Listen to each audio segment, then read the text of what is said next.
Hello CFA classes. जैसे कि आप लोगों को पता है, मैंने online test series programme paper 2 का स्टार्ट किया है। और इस ऑनलाइन टेस्ट सीरीज प्रोग्राम का जो फर्स्ट टेस्ट पेपर है उसका कोड है 23AC01। तो इस टेस्ट पेपर का मॉडल आंसर्स अवेलेबल है। तो जिसने भी ये टेस्ट दिया है, इवैल्यूएशन के लिए अटेम्प्ट किया है 23AC01, वो लोग मॉडल आंसर भी खरीद सकते हैं।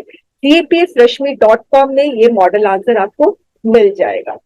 और जिसने टेस्ट अटेम्प्ट नहीं किया है, यदि उनको भी इसका मॉडल आंसर चाहिए तो वो लोग भी CAPSRashmi.com में मॉडल आंसर खरीद सकते हैं। 250 रुपीज इसका प्राइस है। ये PDF फॉर्म में आपको मिलेगा ये मॉडल आंसर, तो आप लोग ऑनलाइन पेमेंट करिए और डाउनलोड कर लीजिए फाइल को। अब स्टूडेंट्स, ये मॉडल आंसर जो खरीद नहीं सकते हैं, फाइनेंशियल कॉन्स्टेंट है, उनके लिए मैं ये मॉडल आंसर स्क्रीन में दिखाऊंगी। तो इस टेस्ट पेपर में, ये फुल लेंथ टेस्ट पेपर है, तो टोटल आपको 6 ऐसे क्वेश्चन, 2 रिपोर्ट और 2 आर्गुमेंट क्वेश्चन मिलेंगे। साथ में फिर प्रेसी मिलेगा और फिर रीडिंग कॉम्प्रिहेंशन मिलेगा और फिर ग्रामर का पार्ट रहेगा।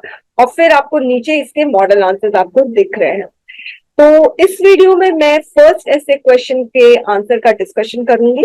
तो पहला ऐसे क्वेश्चन है, asymmetric federalism fosters subversive institution. बाकी भी आप देख लीजिए। Endure criticism without resentment, hunger amid abundance, the Indian food security enigma, the emergence of non military threats demand civil preparedness. ये क्वेश्चन सिक्योरिटी बेस्ड क्वेश्चन है और मैंने हमेशा से बोला हुआ है कि सिक्योरिटी बेस्ड क्वेश्चन बहुत इंपॉर्टेंट है। Economical use of energy is the foundation for sustainable development. ये क्वेश्चन इसलिए इंपॉर्टेंट है कि रशिया यूक्रेन वॉर की वजह से एनर्जी क्राइसिस बहुत सारे वर्ल्ड नेशन फेस कर रहे हैं। Indian cinema is the prime vehicle for the transmission of popular culture and values, right. और आर्ग्यूमेंट है, transfer of civil servant is a malaise, where relationship same sex marriage deserves legal recognition in India, creating safe digital spaces for women, the growth in space economy। और फिर प्रेसी और reading comprehension. चलिए हम first ऐसे देखते हैं students. तो पहला ऐसे है, asymmetric federalism fosters subversive institution. तो सबसे पहले आप लोगों को ऐसे क्वेश्चन समझना चाहिए। ऐसे क्वेश्चन समझने के बाद फिर आप लोगों को डिसाइड करना चाहिए कि क्या कंटेंट आना चाहिए। ठीक है, तो ऐसे क्वेश्चन जब आप समझोगे तो उसमें फिर आप लोगों को संधि विच्छेद करना चाहिए। सबसे पहला इसमें आप देखिए, इस ऐसे क्वेश्चन में कितने वर्ड्स हैं। तो इस ऐसे क्वेश्चन में टोटल 5 वर्ड्स है, asymmetric federalism fosters subversive institution. तो अब इसमें की वर्ड कौन सा है? इसमें की वर्ड है एसिमेट्रिक फेडरलिज्म, पहला की वर्ड है। और दूसरा कीवर्ड है इसमें सबवर्सिव इंस्टीट्यूशन, ये दूसरा कीवर्ड है। ठीक है, अब दूसरा एक और इसमें वर्ड है, वो है फॉस्टर्स। फॉस्टर्स का मतलब एक तरीके से एनकरेज करना, बढ़ावा देना, राइट। तो इसमें ये क्वेश्चन है कि एसिमेट्रिक फेडरलिज्म जो है वो सबवर्सिव इंस्टीट्यूशन को बढ़ावा देता है, राइट। तो अब इसमें आपको ये पहचानना है कि कौन सा इस जनरल कंपोनेंट है और कौन सा स्पेसिफिक कंपोनेंट है। कहने का मतलब ये है कि कौन सा ऐसा की कंपोनेंट है इसमें जिसके बारे में आप सबसे ज्यादा लिखोगे। क्या आप एसिमेट्रिक फेडरलिज्म के बारे में सबसे ज्यादा लिखोगे या आप सबवर्सिव इंस्टीट्यूशंस के बारे में ज्यादा लिखोगे? किसके बारे में? तो जिसके बारे में भी आप ज्यादा लिखोगे वो आपका स्पेसिफिक की कंपोनेंट होगा और वो मेन बॉडी में आएगा स्टूडेंट्स, राइट। और जिसके बारे में आपको कम लिखना है वो इंट्रोडक्शन में आ सकता है। तो आप खुद सोचो, क्या ये ऐसे क्वेश्चन के, इस ऐसे क्वेश्चन में एसिमेट्रिक फेडरलिज्म के बारे में आपको सबसे ज्यादा बात करनी है? नो डियर, आपको बात करनी है सबवर्सिव इंस्टीट्यूशंस के बारे में कि कैसे एसिमेट्रिक फेडरलिज्म। आप सिर्फ बता दो एसिमेट्रिक फेडरलिज्म होता क्या है, फिर ये बताओ भी बढ़ावा कैसे देता है। आपको एसिमेट्रिक फेडरलिज्म के बारे में कुछ नहीं दिखना है एज सच मेन बॉडी में, फाइन। किस तरह से बढ़ावा देता है सबवर्सिव इंस्टीट्यूशन को, कैसे बढ़ावा देता है, ये सब बातें करनी है। तो मैंने शुरुआत किया एसिमेट्रिक फेडरलिज्म के बारे में बात करना। तो asymmetric federalism means federalism based on unequal powers in political, administrative and fiscal arrangement between the states constituting a federation. Some states like Arunachal Pradesh, Mizoram, Sikkim have a wider range of provisions than the other states. This imbalance of power, unequal power, this imbalance of power may fuel in the state the feelings of marginalization in the representation in the central government and distribution of this. Feeling आ सकती है किसी किसी state में कि हमें marginalise किया जा रहा है और रिसोर्सेज का डिस्ट्रीब्यूशन अनइक्वल है, हमें कम रिसोर्सेज मिल रहे हैं सेंट्रल गवर्नमेंट के द्वारा। ये फीलिंग की वजह से सर्विसेज इंस्टीट्यूशन डेवलप हो सकते हैं जो अपनी ऑटोनॉमी यूज करते हैं सेंट्रल गवर्नमेंट की अथॉरिटी को चैलेंज करने के लिए।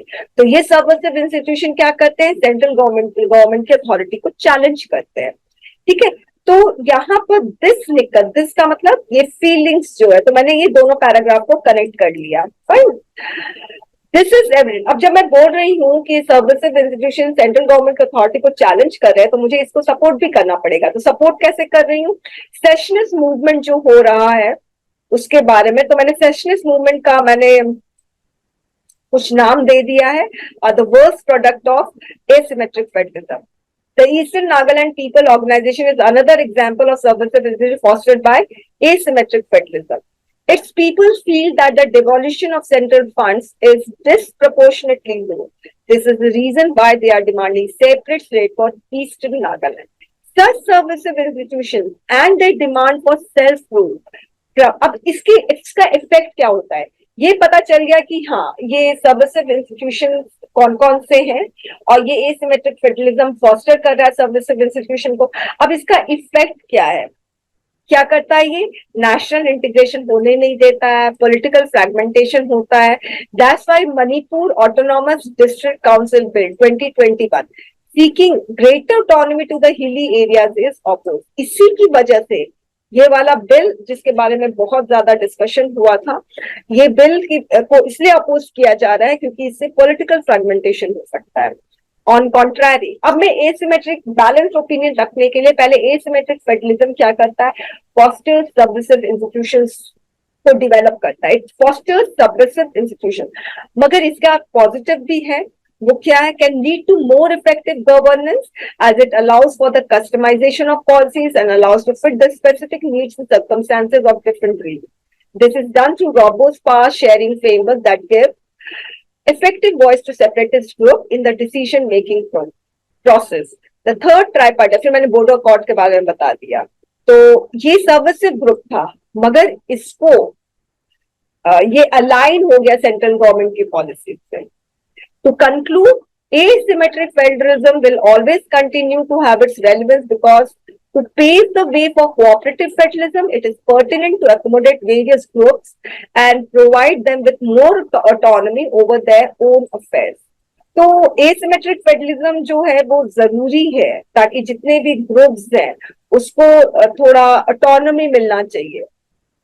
तो यहाँ पर मैंने एग्जाम्पल दिया यूनाइटेड स्टेट्स का और लिखा है कि स्टेट्स को ज्यादा ऑटोनॉमी दी गई है मगर उससे कभी सर्विसेज इंस्टीट्यूशन डेवलप नहीं हुआ है। ओके, ऐसे क्वेश्चन का अगर आप लोगों को पीडीएफ चाहिए तो आप लोग CAPFreshme.com में जाकर ये वाला मॉडल आंसर आप लोग खरीद सकते हैं। Thank you very much.